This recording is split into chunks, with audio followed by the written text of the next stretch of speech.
This week, we read two portions from the book of Leviticus called Behar and Bechukotai. For some background, the Israelites were just released from slavery in Egypt.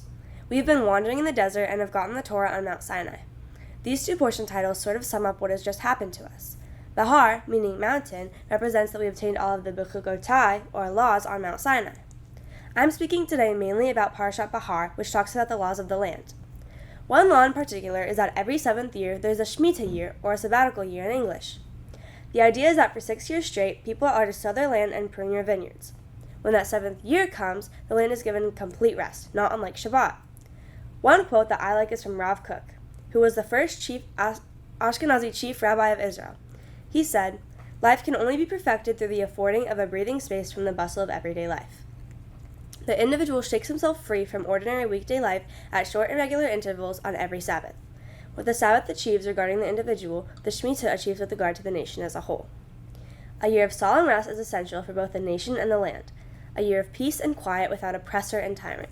It is a year of equality and rest, in which the soul reaches out towards divine justice, toward God, who sustains the living creatures with loving kindness.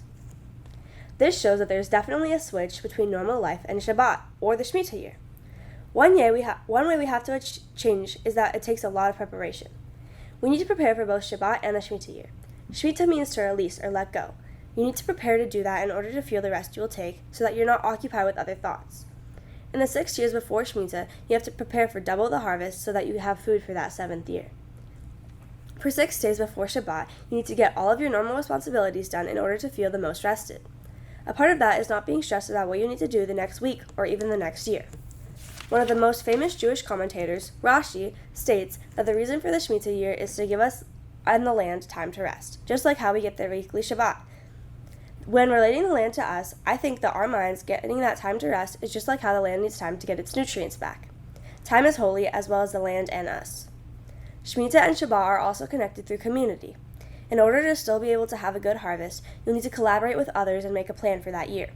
The Shemitah year makes sure that everyone is included in eating the produce that naturally grows, showing that the earth belongs to everyone, or God, and not the individual. Community is also at the center of Shabbat. For Shabbat, you might want to communicate with others about spending dinner together or if they want to go to the park, since traditionally you don't use a telephone on Shabbat. Having spent Shabbat with others, I feel like community is one of the biggest values here. On Shabbat, there are no distractions like your phone or outside news. On Shabbat, I got to know people that I thought I knew really well even better.